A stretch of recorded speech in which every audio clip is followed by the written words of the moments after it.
Welcome po sa aking vlog sa Kusinera Sisters. For today's video ay gagawa po ako ng kwek-kwek. Hindi po quail egg ang aking gagamitin, kundi nilagang itlog po. Ayan po ang aking mga gagamitin. Nilagang itlog. Tapos mayroon po akong all-purpose flour.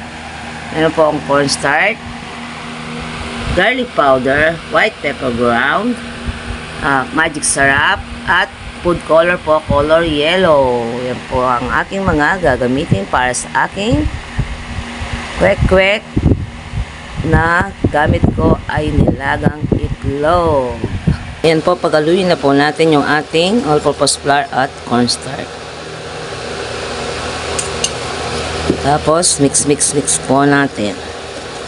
Tapos, lagyan na po natin yung ating magic syrup.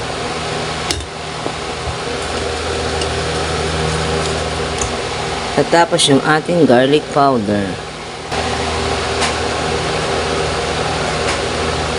Susunod yung ating white pepper ground.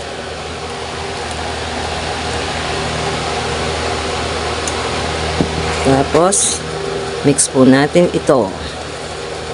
Yan, tapos lagyan po natin ng malamig na tubig. Pakonti-konti muna yung ating ilagay na malamig na tubig. Tapos, mix po natin ito. Yan pa po natin. Tapos mix. Ayan lang po natin na maging smooth yung ating batter. Okay na po siya. Huwag na po natin dagdagan ng tubig.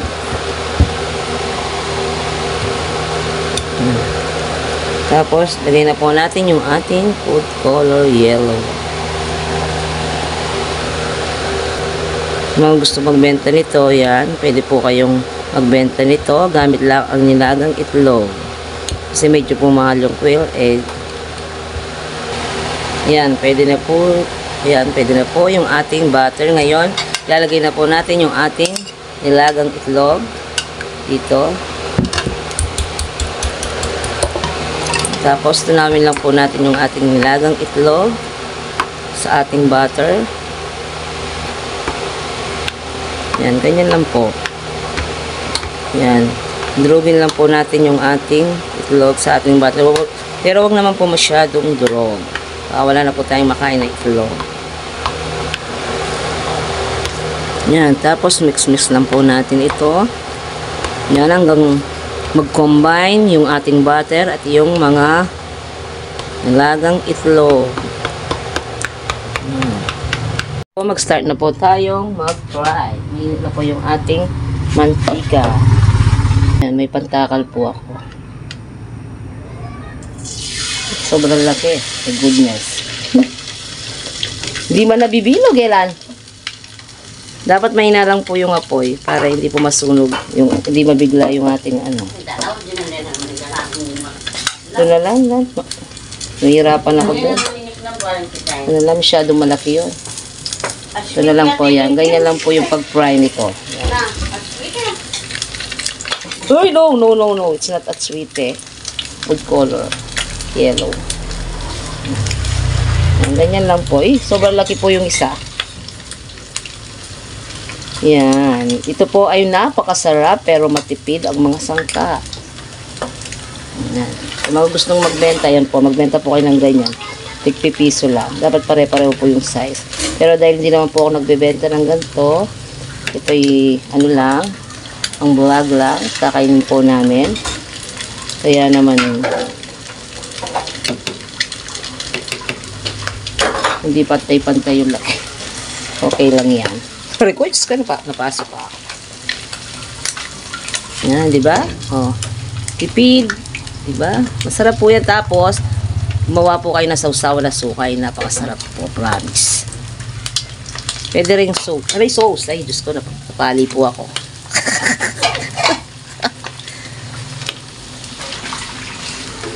Ay, naku. Hirap maging vlogger. Hindi mo alam kung ano yung mga content na gagawin mo.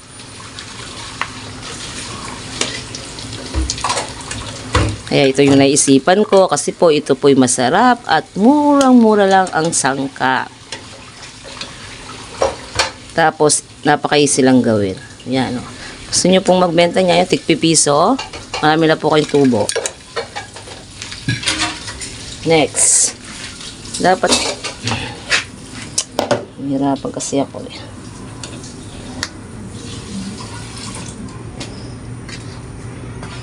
Ayan, ilan o? Ito pa. Sab-sab. Sab-sab. Nagluto yan sa sabi. Pag magkasakit. Siyempre, balikal ko eh. Ala kong kalkay. Kaya nga papasab ko kaya eh. Para kay. Mabilis nga eh. Para hindi... mabilis na ito. Yung aniwak malang plastic makanya, no? Ay, kailangan din. Ili, malaso na yung katitakay. Durog na pag ginamit na plastic. Tapos ko madurog na yung kitang ibon. Nerbuwak kakay. Pagkalit na ko na. Ay, Diyos ko, baray ko na, boss. Natatakot ko mga pali. Ikaw pa, Yolan? Saka makukin. Huwag mo masyado pakalaki para marami tayong magawa. Magluto. Yan na. Sinab na ako ng pinsang ko. Para ako yung taga-baliktad. Nabibilog naman mabilog. Mabibilog lang ah. Lugan mo yung gala. Ito yung mabibilog.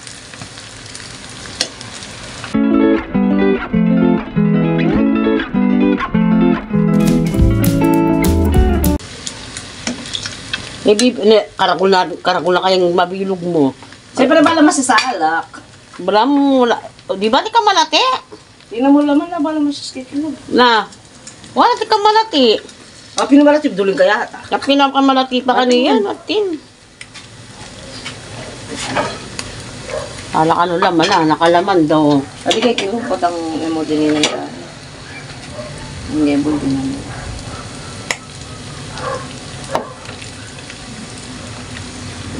May nayang ka lang. Yan. May na lang po yung ating apoy para hindi po mabigla yung ating mga betlog na kwek-kwek.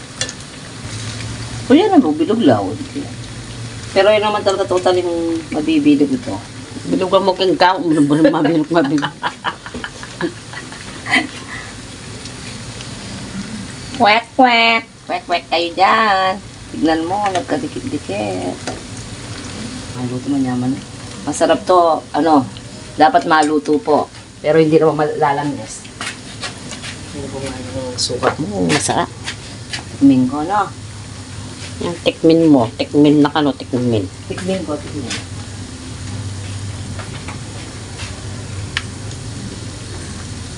Kulang yung all-star. Kulang ya? All-star. Nagdagan niya? Yan. Okay. Ito. Sakto ya, malambot ya sakto. Kala.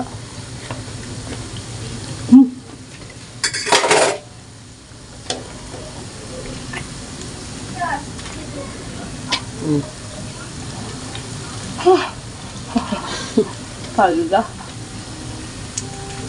Ano to na rin ya? Aman sukat. Amanda. Sarap. Calap. Magdala. Mumurot na kaya.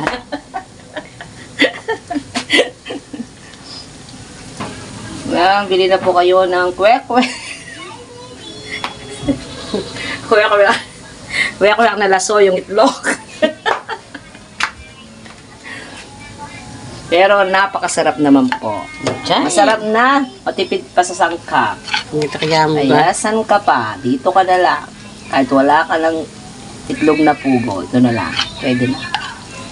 Amanda rin itlog na po. Oo, mahal po yung makamal po. Makamal po yung itlog na pugo. Ganito na lang po yung gawin niyo. Yan. Finish na. Okay. Ito na po. Tapos na po akong magluto ng kwak. Kwek. Nadulog yung itlog. Yan. Yan, Amanda. Sa gulit yan. May laglag pa. Sa mga gustong magbenta, yan. Pwede na po kayo magbenta ng ganito. Tigpipiso po, pwede na ito. Tigpipiso. Yan po. Done na po. Nating kwek-kwek. Yan na po ang ating finished product na kwek-kwek.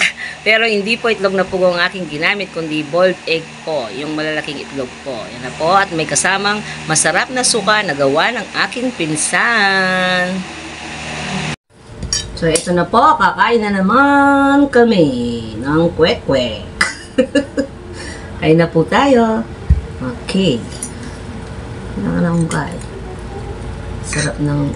Mas masarap yung suka pag nilagyan nyo ng pipino. Pipino. Ito po, oh. Kung gusto nyo po na medyo matigas-tigas yung kwek-kwek, dagdagan nyo po ng cornstarch.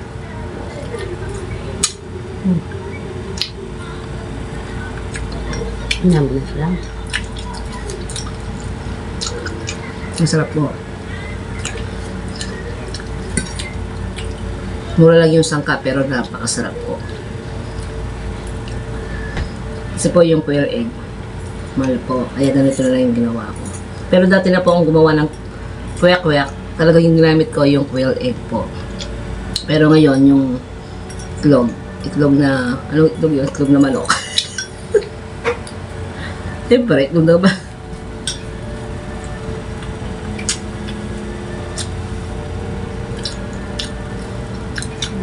Sarap yung slam na. Suka. Nasa po yung suka, masarap. Cob!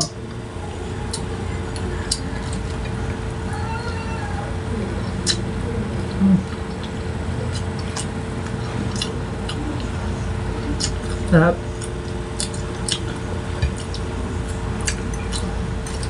Kunti lang po yung ginawa ko. Maganda naman eh. Kaya ito.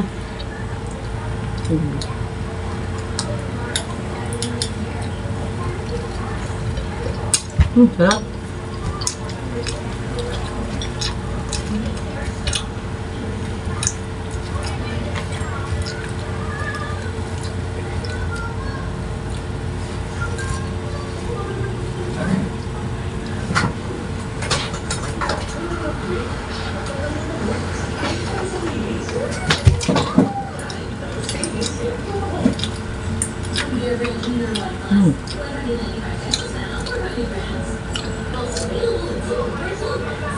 Slam.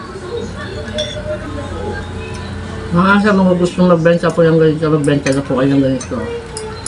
50 piso bawat isa. Katuduan mo nga tayo.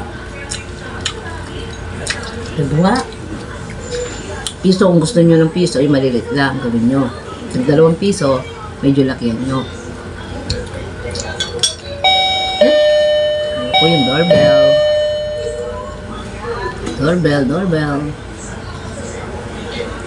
Yan, sa lahat po ng aming mga subscribers, viewers, maraming salamat po at sa lahat po na sumusuporta sa Kusinera Sisters. Maraming salamat po at sa mga hindi pa po nag-subscribe, pag-subscribe po ang aming channel na Kusinera Sisters. Maraming pong salamat and God bless you all. Check